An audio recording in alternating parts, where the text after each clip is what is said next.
राधिका शहर में अपने मम्मी पापा के साथ रहती थी। वो कॉलेज में पढ़ती थी और साथ ही में उसे पेंटिंग और स्केचिंग का बहुत शौक था। वो अक्सर ऑनलाइन शॉपिंग करके अपने लिए पेंटिंग का और ड्राइंग का सामान मंगवाती रहती थी। एक दिन राधिका अपना फोन चला रही थी कि तभी वो देखती है कि ऑनलाइन एक पेंटिंग बुक मिल रही थी जो बहुत सुंदर और बड़ी सी थी। अरे वाह, ये पेंटिंग बुक तो काफी सुंदर है, इसे ऑर्डर कर देती हूँ। अब से इसी पेंटिंग बुक में मैं ड्राइंग किया करूंगी। राधिका उस बुक को ऑर्डर कर देती है और कुछ ही दिन में उसका पार्सल भी आ जाता है। वाह, ये पेंटिंग बुक तो आ गई और इसके साथ ये जो पेंसिल आई है ये भी कितनी खूबसूरत है। चलो अभी इस पर कुछ ड्रॉ करके देखती हूँ। राधिका उस पेंटिंग बुक पर एक गुलाब का फूल ड्रॉ करती है। वो एकदम असली जैसा लग रहा था। वाह, ये गुलाब का फूल तो एकदम असली लगता है। फूल बनाने के बाद राधिका किचन में कुछ खाने चली जाती है, पर इतनी ही देर में पेंटिंग बुक से गुलाब का फूल गायब हो चुका था और राधिका के गार्डन में वैसा ही फूल खिल गया था। जब राधिका किचन से लौटती है तब वो खाली पेंटिंग बुक देखकर हैरान रह जाती है। अरे, मेरे फूल की ड्राइंग कहाँ गई? कहीं दिख क्यों नहीं रही है? उफ, ये क्या हो रहा है? कुछ देर सो जाती हूँ, शायद मैं थकी हुई हूँ ज्यादा। राधिका सो जाती है और इस बात पर ज्यादा ध्यान नहीं देती। कुछ दिन बीत जाते हैं और एक दिन राधिका टीवी पर एक भूतिया शो देख रही थी।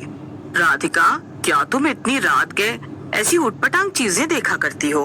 फिर रात में अगर तुम्हें डरावने सपने आए तो मुझसे आकर शिकायत मत करना। अरे नहीं नहीं माँ, आप चिंता मत करो, मैं बस इसे बंद ही कर रही हूँ। राधिका की मम्मी सोने चली जाती है और थोड़ी देर शो देखने के बाद राधिका के मन में ख्याल आता है, क्यों ना आज मैं कुछ अलग ड्रॉ करने की कोशिश करूं। मुझे एक बहुत अच्छा आइडिया आ रहा है। राधिका जल्दी से अपनी वही पेंटिंग बुक खोल लेती है और एक पेज पर एक चुड़ैल ड्रॉ करती है। राधिका उस चुड़ैल को काली साड़ी पहनाती है। पेंटिंग बन जाने के बाद जब राधिका खुद से उसे देखती है तो राधिका को डर लगने लगता है।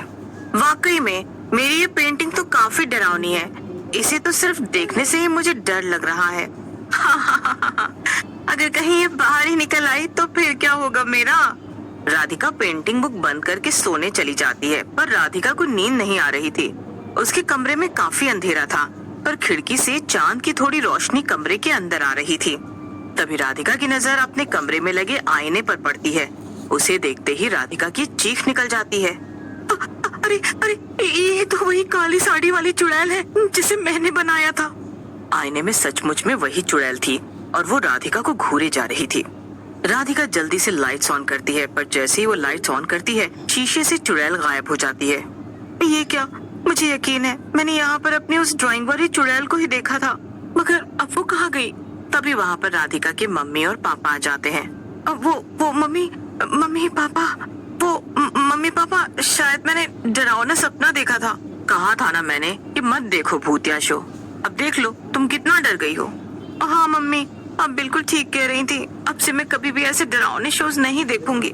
आज मैं तुम्हारे साथ सो जाती हूँ राधिका। तुम्हें सुबह कॉलेज भी जाना है ना? चलो सो जा। राधिका वैसे तो सो जाती है, पर सुबह उठने के बाद भी वो उस काली साड़ी वाली चुड़ैल के बारे में ही सोच रही थी। सुबह ब्रश करते समय राधिका को याद आता है कि आज कॉलेज में उसका एक ड्राइंग कंपटीशन होने वाला है। अरे हाँ, मैं तो उस कंपटीशन के बारे में भूल ही गई थी। अच्छा याद आया, अपनी पेंटिंग बुक और पेंसिल को भी रख लेती हूँ। राधिका अपनी पेंटिंग बुक रखने लगती है, पर तभी उसका मन करता है कि वो दोबारा उसे खोलकर अपनी चुड़ैल वाली ड्राइंग को देखे। पर बुक खोलने के बाद राधिका के होश उड़ जाते हैं। उस बुक के अंदर काली साड़ी वाली चुड़ैल की पेंटिंग गायब हो चुकी थी। ये कैसे हो सकता है भला? वो ड्राइंग कहाँ चली गई? किसी ने उसे मिटा दिया क्या, या फिर किसी ने उस पन्ने को ही फाड़ दिया? अरे मेरा तो सर ही चकरा रहा है, मुझे तो कुछ समझ ही नहीं आ रहा है। तभी राधिका को कुछ सूझता और वो जल्दी से पेंसिल लेकर अपनी ड्राइंग बुक में एक सेब ड्रॉ करती है और कुछ देर इंतजार करती है। तभी अचानक से वो सेब ड्राइंग बुक में से गायब होकर उसके सामने वाले टेबल पर आ जाता है। अरे इसका मतलब कि ये एक जादुई पेंटिंग बुक है, इसमें जो भी बनाओ वो बाहर आ जाता है। कमाल हो गया। नहीं, पर एक मिनट, अगर इसमें से सब चीजें बाहर निकल जाती हैं तो इसका मतलब ये कि वो काली साड़ी वाली चुड़ैल जो मुझे कल अपने कमरे में दिखी थी वो असली चुड़ैल थी। राधिका का ये सब सोचकर डर के मारे बुरा। अब मैं क्या करूं? सबसे पहले तो मैं मीना को घर पे बुलाती हूँ, अब वही कोई रास्ता निकालेगी। मीना राधिका की बेस्ट फ्रेंड थी। बचपन से ही मीना और राधिका साथ में पढ़ी थी। राधिका जल्दी से मीना को घर पे बुला लेती है। और उसे सब बता देती है। हे भगवान, यानी कि तेरी बनाई हुई चुड़ैल किताब से बाहर आ गई है, तो अब हम क्या करें? मुझे पता होता तो मैं तुम्हें क्यों बुलाती मीना। तो क्या हम लोग ये पेंटिंग बुक जला दें? लेकिन अगर उससे कुछ भी नहीं हुआ तो? ओफो राधिका, मुझे तो लगता है कि कोई चुड़ैल है ही नहीं, क्योंकि अगर वो है तो दोबारा तुम्हारे सामने क्यों नहीं आई? कहीं ऐसा तो नहीं कि तुम्हें बस वहम हो गया हो? पर तभी वो काली साड़ी वाली चुड़ैल मीना के सामने आ जाती है और उसकी गर्दन पकड़कर उसे हवा में उड़ा देती है। राधिका को कुछ समझ नहीं आता, पर फिर वो जल्दी से पेंटिंग बुक निकालकर उसमें एक चाकू ड्रॉ करती है और जैसे ही वो चाकू बाहर निकल आता है, राधिका उस चाकू से चुड़ैल को मारने लगती है। चुड़ैल के हाथ से मीना छूट जाती है, पर चुड़ैल मरती नहीं। अभी तो मैं जा रही हूँ, पर मैं इतनी जल्दी आसानी से मरने वाली नहीं। इतना बोलकर चुड़ैल गायब हो जाती है। शाम हो जाती है और मीना और राधिका जाकर एक बड़े से पार्क में बैठ जाती हैं।